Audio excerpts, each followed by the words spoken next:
আসসালামু আলাইকুম রহমতুল্লাহি ওবরকাতুহ। সম্মানিত দর্শক,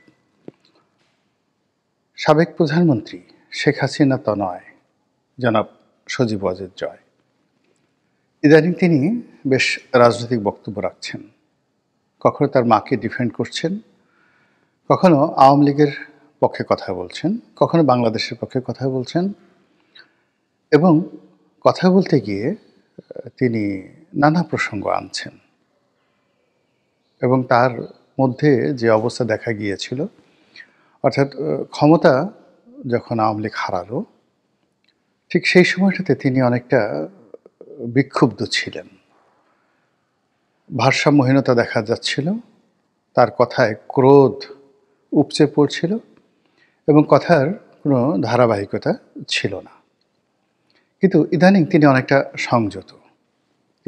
সংযত। তার কথাবার্তার মধ্যে যথেষ্ট পলিটিক্যাল ম্যাচুরিটি রয়েছে এবং তিনি বেশ কয়েকটি আন্তর্জাতিক যে গণমাধ্যম, সেই গণমাধ্যমে যে সাক্ষাৎকারগুলো দিয়েছেন, প্রায় সব সাক্ষাৎকারগুলোই মানুষের দৃষ্টি আকর্ষণ করেছে। বিশ্বে যে সকল রাজনৈতিক বলয় রয়েছে, যে বলয়গুলো বাংলাদেশ নিয়ে কাজ করে, তারা রীতিমতো জনাব সজীব ওয়াজেদের যে বক্তব্য, সেই বক্তব্যকে যথেষ্ট গুরুত্বের সঙ্গে গ্রহণ করেছে এবং গণমাধ্যমগুলো সেগুলো প্রচার করার পর আরও অনেক গণমাধ্যম জনাব সজীব ওয়াজেদ জয়ের ব্যাপারে আশাবাদী। কিন্তু এখানে ব্যক্তিগতভাবে আমি তার কিছু ভিডিও ফুটেজ দেখেছি। সেই ভিডিও ফুটেজ আমার কাছে মনে হচ্ছে তার ড্রেস কোড এবং তার যে ক্যামেরা সেট আপটা, এটা আসলে সঠিক হয়নি। কিংবা কথা বলার মধ্যে তার যেভাবে ধীরতা থাকা দরকার, স্থিরতা থাকা দরকার, তার পরিবর্তে তাকে অনেকটা যাকে বলে বিধ্বস্ত মনে হচ্ছিল। এখানে রাজনীতিতে আপনি যে অবস্থায় থাকেন না কেন, ফাঁসির মঞ্চে দাঁড়িয়েও আপনাকে হাসতে হবে। আপনাদের মনে আছে যে যখন সালাউদ্দিন কাদের চৌধুরীকে সেই আইসিটি কোর্টে, এখন যেখানে শেখ হাসিনার ফাঁসি হলো বা মৃত্যুদণ্ড হলো, তো সেখানে শেষ দিন পর্যন্ত সালাউদ্দিন কাদের চৌধুরী যে বক্তব্য দিয়েছেন, কথাবার্তা বলেছেন, ফলে এখন সালাউদ্দিন কাদের চৌধুরী নেই, কিন্তু তার সেই বক্তব্যগুলো জীবন্ত হয়ে উঠেছে। তা আমরা বিভিন্ন সময়ে বিপদে পড়ি, সুখে থাকি, শান্তিতে থাকি, উল্লাসের মধ্যে থাকি, কিন্তু রাজনৈতিক যারা ব্যক্তিত্ব রয়েছেন, তাদের জীবনের একটা ধারাবাহিকতা থাকা দরকার। তারা সর্বাবস্থাতেই তাদের সাহস এবং শক্তি প্রদর্শন করেন। আপনাদের মনে আছে যখন সাদ্দাম হোসেনের বিচার হচ্ছিল, তো তিনি খুব ধীর স্থিরভাবে আদালতে আসতেন, মুখে দাঁড়িয়ে রেখেছিলেন বটে, কিন্তু কোট পড়তেন, হাতে কোরআন শরীফ থাকত এবং অত্যন্ত ধীর স্থিরভাবে তিনি প্রশ্নের জবাব দিতেন। রাগ হতেন না। তার সেই সিংহ বিক্রম নিয়ে তিনি বলতেন যে, বিচারককে বলতেন যে, আপনি স্মরণ করুন, আপনি আমার অধীন বিচারক ছিলেন এবং আমি এখনও দেশের বৈধ প্রেসিডেন্ট। আপনি পশ্চিমাদের দোসর হয়ে আমাকে বিচার করছেন, যে কথাবার্তাগুলো বলছেন, সেই কথাবার্তা বলার আগে নিজের বিবেককে জিজ্ঞাসা করুন, আপনার দেশের মাটি এবং মানুষের কথা চিন্তা করুন এবং আগামী দিনের কথাগুলো চিন্তা করুন।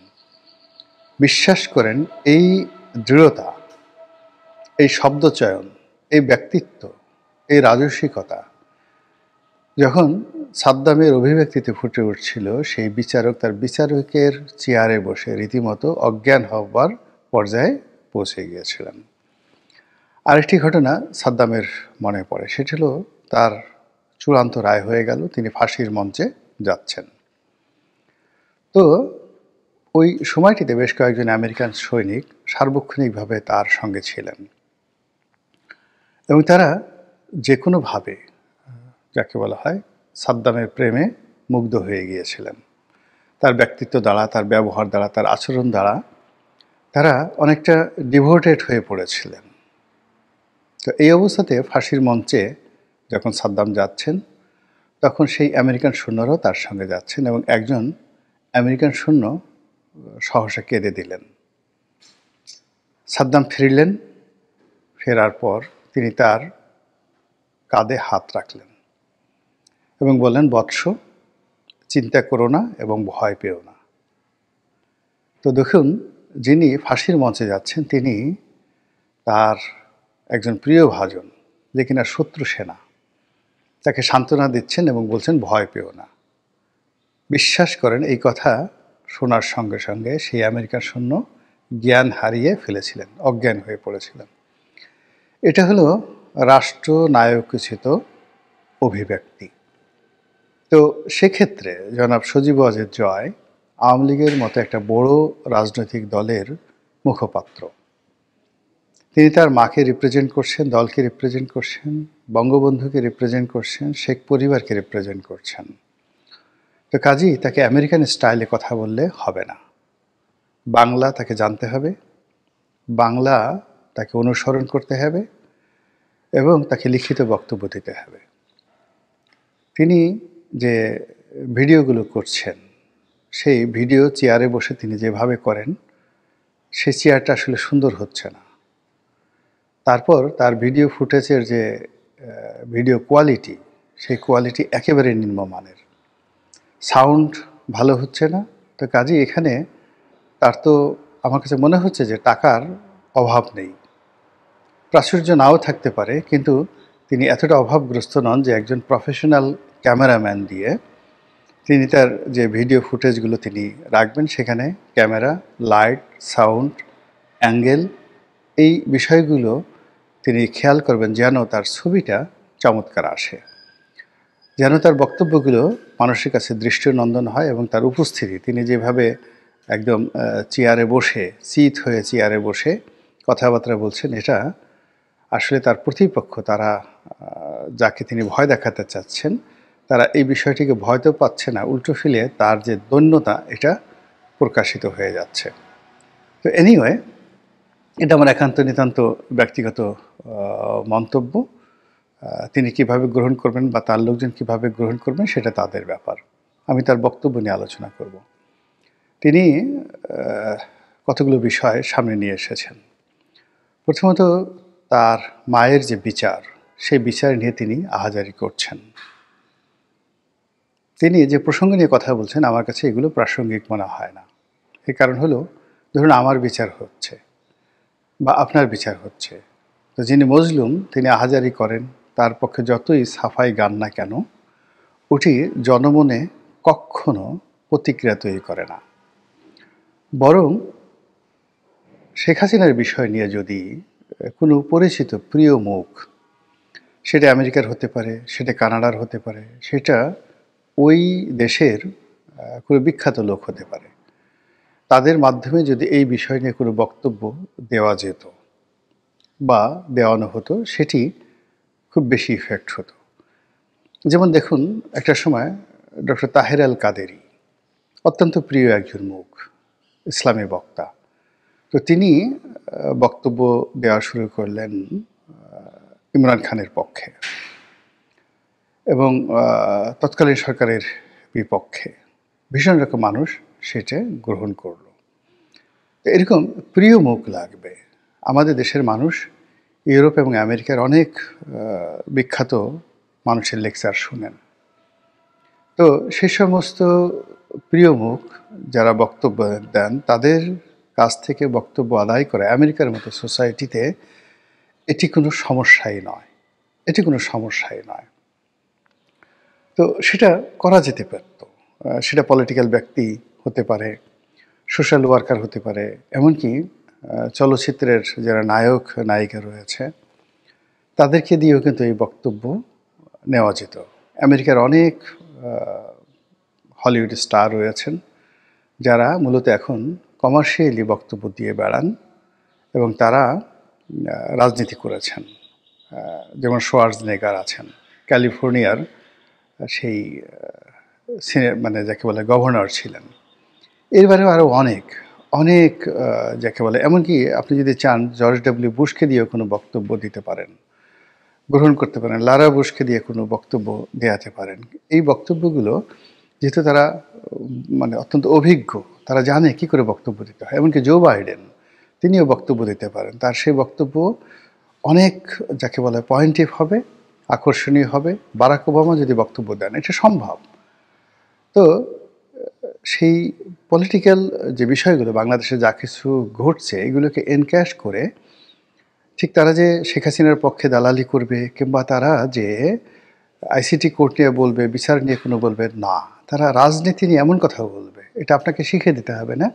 যে কথা সজীব ওয়াজেদ জয় ৩৩ বছর বসে বলবেন, এবং যে উপকার হবে তার চেয়ে অনেক অনেক বেশি উপকার হবে তাদের মাত্র 1 মিনিটের যদি কোনো বাইট সংগ্রহ করা যায়, সেই কাজগুলো না করে বারবার শুধু সজীব ওয়াজেদ জয়, বারবার শুধু আওয়ামী লীগের অপ্রিয় কতগুলো মুখ, আমি নাম বললাম না, যেই মুখগুলো বাংলাদেশের জনগণের নিকট ভীষণ রকম অপছন্দের, আর যে কণ্ঠ, তাদের কথাবার্তা, তাদের কর্মকাণ্ড, এইগুলো এখন পর্যন্ত ট্রল হয়।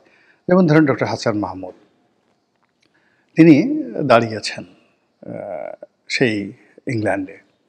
তো এখন শেখ হাসিনার যারা একান্ত প্রিয়জন বাংলাদেশে আছেন, তো সেই প্রিয়জন যারা বাংলাদেশে আছেন, তাকে ফিল করেন, তার জন্য অনেক কিছু করতে চান, কিন্তু তারা যখন দেখেন যে তারা যে বিষয়গুলো বলতে চান, যে অনুভূতিগুলো ধারণ করেন, সেই অনুভূতিগুলো ডক্টর হাসান মাহমুদের মুখ থেকে আসতেছে নাও, যিনি প্রবাসে আছেন, পলাতক হিসেবে আছেন, এবং যার বিরুদ্ধে অসংখ্য বদনাম, তিনি শেখ হাসিনার পক্ষে কথা বলছেন। মুহূর্তের মধ্যে যারা বাংলাদেশে আছেন তারা আহত হয়ে যাচ্ছেন। তো এভাবে আসলে দেশের বাইরে দাঁড়াতে পারেন সবাই, হাসান মাহমুদ দাঁড়াতে পারেন, অন্যান্য যারা আছেন হাজার হাজার মানুষ দাঁড়াতে পারেন, কিন্তু কথা বলার ক্ষেত্রে এমন মুখ আনা উচিত, এমন ব্যক্তিত্ব আনা উচিত যারা কিনা জনগণের নিকট গ্রহণযোগ্য, অথবা অপরিচিত, অথবা খুবই পরিচিত। সেটা দেশি মানুষ হন বা বিদেশি মানুষ হন কিংবা কলকাতার মানুষ হন। এই কাজটি আওয়ামী লীগ ভুল করে যাচ্ছে, একটার পর একটা তারা সেই ভুল করে যাচ্ছে। ভুল করার ফলে কি হলো, বর্তমানে যারা শেখ হাসিনার বিরুদ্ধে, আওয়ামী লীগের বিরুদ্ধে অ্যাকশনে আছেন, তারা সঙ্গত কারণেই একটা ভালো ফ্লোর পেয়ে যাচ্ছেন। এখানে প্রিয় মুখ ছাড়া, ভালো মুখ ছাড়া এই কথা বলানোটা ঠিক হবে না, এর চেয়ে চুপ থাকা ভালো। তো যেটা বলছিলাম, সজীব ওয়াজেদ জয় যে কয়টি ভিডিও ফুটেজ দিয়েছেন, অর্থাৎ তিনি যে সাক্ষাৎকারগুলো দিয়েছেন, সেইগুলোর বক্তব্য ব্যাপকভাবে নন্দিত হয়েছে। কিন্তু তার যে প্রেজেন্টেশন, তার যে উপস্থাপন, তার যে বডি ল্যাঙ্গুয়েজ, এবং তিনি যে ভাষায় কথা বলছেন, যেভাবে শব্দ চয়ন করছেন, বিশ্বাস করেন এটা বাংলাদেশের কারোরই ভালো লাগেনি। এমনকি কট্টর যারা আওয়ামী লীগ তাদেরও ভালো লাগেনি। তিনি যদি ইংরেজিতে বলতেন, এবং একটা ব্যাপার হলো মানুষের মুখে স্মাইল, এই যে তার যে বিপদ যাচ্ছে, এই মুহূর্তে স্মাইলিং ফেস দরকার নেই, কিংবা এই মুহূর্তে যাকে বলা হয়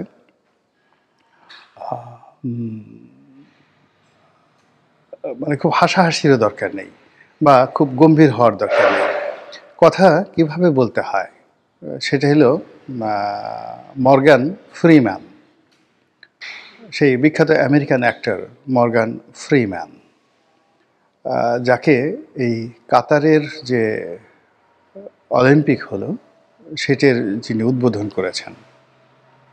তো মর্গান ফ্রিম্যানের বক্তব্য অনুসরণ করা যেতে পারে, যে কিভাবে আসলে একটা সিরিয়াস বিষয়কে বলা যায়। মর্গান ফ্রিম্যান একজন ব্ল্যাক, কালো ম্যান, কালো মানুষ, কিন্তু তার কেবলমাত্র কণ্ঠ, শব্দচয়ন, উচ্চারণ এবং তার অভিব্যক্তি সারা পৃথিবীর কোর্স অফ অ্যাকশনকে চেঞ্জ করে দিতে পারে। একইভাবে আরেকজন ব্যক্তি আছেন ডেনজেল ওয়াশিংটন, আরেকজন কালো মানুষ, কত অসাধারণ। অপরাহ্ন উইনফ্রে কীভাবে কথা বলেন।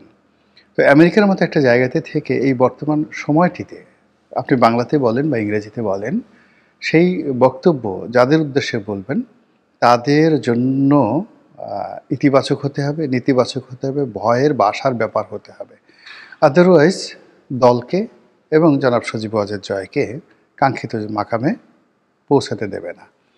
তো যেটা বলছিলাম, যে জনাব সজীব ওয়াজেদ জয় ইংরেজিতে একটি শব্দ উচ্চারণ করেছেন, যাতে তিনি বলার চেষ্টা করেছেন যে আওয়ামী লীগকে যদি নির্বাচনের বাইরে রাখা হয় তাহলে আওয়ামী লীগ সেই নির্বাচন হতে দেবে না, এক। এবং এখানে তিনি বিশৃঙ্খলার যে কথা বলেছেন, কার্যত সেটি গৃহযুদ্ধের কথা বলা হচ্ছে। এখন বাস্তবতা হলো যে আওয়ামী লীগ এই মুহূর্তে প্রকাশ্যে এসে গৃহযুদ্ধ করতে পারবে কিনা, তারপর বিদ্রোহ বিপ্লব করতে পারবে কিনা, এবং প্রতিপক্ষ পক্ষের সঙ্গে লড়াই এবং সংগ্রাম করতে পারবে কিনা? একেবারেই না। এবং আগামী বহুদিন পর্যন্ত এই জন্য অপেক্ষা করতে হবে। এখানে একটা বিষয় আওয়ামী লীগকে বুঝতে হবে, জনাব সজীব ওয়াজেদ জয়কে বুঝতে হবে যে এখানে আওয়ামী লীগের প্রতি এখনও সহানুভূতি তৈরি করা হয়নি।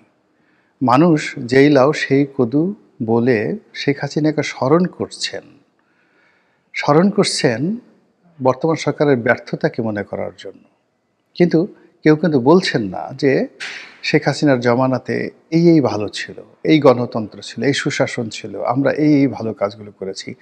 এটা কগনিজেন্সে নিতে হবে। মূল ব্যাপার হলো বর্তমান সরকার যদি সফল হতেন, তারা যদি ভালো কাজ করতে পারতেন, তাহলে আওয়ামী লীগের নাম গন্ধ নেওয়ার কোনো সুযোগ ছিল না। এবং এখন পর্যন্ত এই যে দেখুন রায় ঘোষণার পরে যেভাবে ৩২ নম্বর ভাঙার জন্য হাজার হাজার মানুষ সারাটা রাত সেখানে লড়াই করলেন, সংগ্রাম করলেন, পুলিশের টিয়ার শেল তারা সেই মোকাবেলা করলেন, লাঠিচার্জের শিকার হলেন। এটি আওয়ামী লীগের বিরুদ্ধে যে ক্ষোভ কোন পর্যায়ে আছে এখনও পর্যন্ত এটা বোঝার জন্য যথেষ্ট। এখনও পর্যন্ত এই বাংলাদেশে মিলিটারিকে চ্যালেঞ্জ জানাচ্ছে, জলপাই রঙের পোশাক মানে মিলিটারিকে টিটকারি করছে, ওয়াকারকে গালাগালি করছে।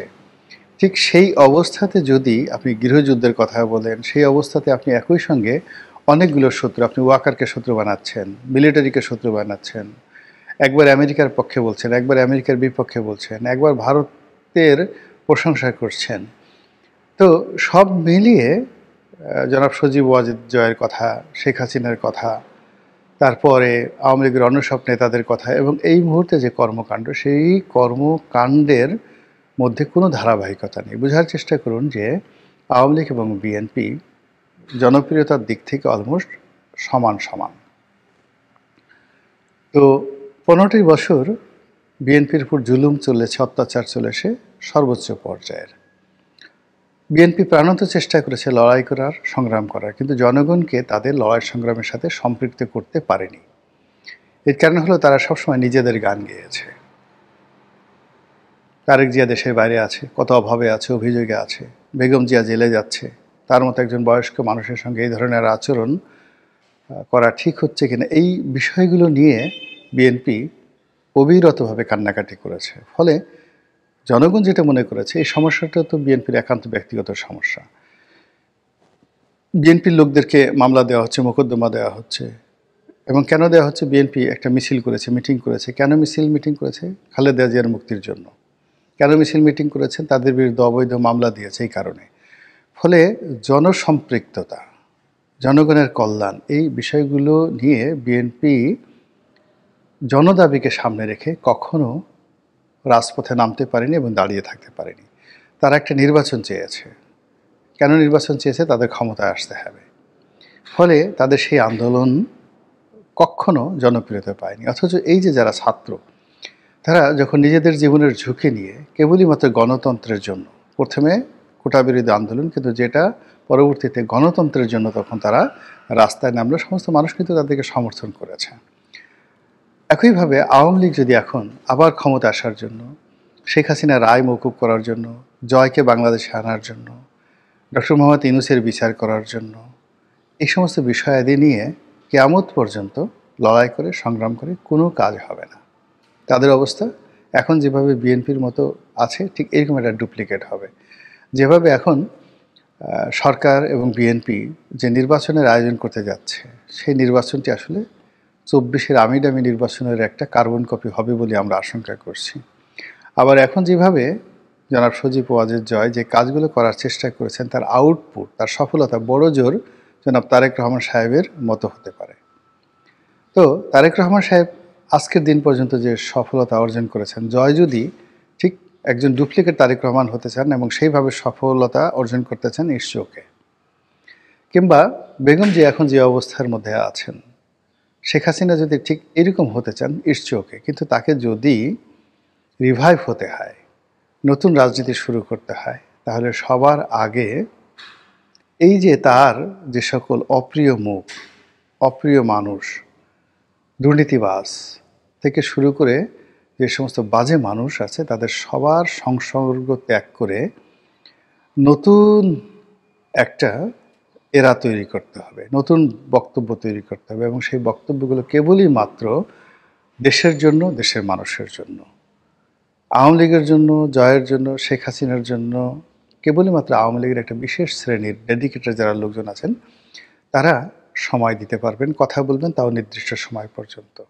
কিন্তু যখনই সাধারণ মানুষের জন্য, দেশের জন্য, মাতৃকার জন্য আপনি আত্মত্যাগ করবেন, কাজ করবেন, তখন জনগণের মন পরিবর্তন হবে। কাজেই এখন যে অবস্থায় রয়েছেন সেখানে বসে জনাব সজীব ওয়াজেদ জয় হয়তো আরও কিছু পটকা ফোটাতে পারবেন, আরও কিছু ককটেল ফোটাতে পারবেন, আরও কিছু বাসে কাণ্ড ঘটাতে পারবেন, কিন্তু একটি গৃহযুদ্ধ, একটি সংঘবদ্ধ আন্দোলন, লড়াই এবং সংগ্রাম করে বর্তমান সরকারকে হটিয়ে গণতন্ত্র প্রতিষ্ঠা করা আমেরিকাতে বসে এবং এই পলিসিতে বলতে গেলে এতটা অসম্ভব। একটা শুয়ের পেছন দিয়ে যদি একটা উট ঢুকানো হয়, এটা যেতভাবে অসম্ভব, তার চেয়ে আমার কাছে বেশি অসম্ভব মনে হচ্ছে। মহান আল্লাহ আমাদের সবাইকে হেদায়েত দান করুন এবং হেফাজত করুন। আসসালামু আলাইকুম ওয়া রাহমাতুল্লাহি ওয়া বারাকাতুহু।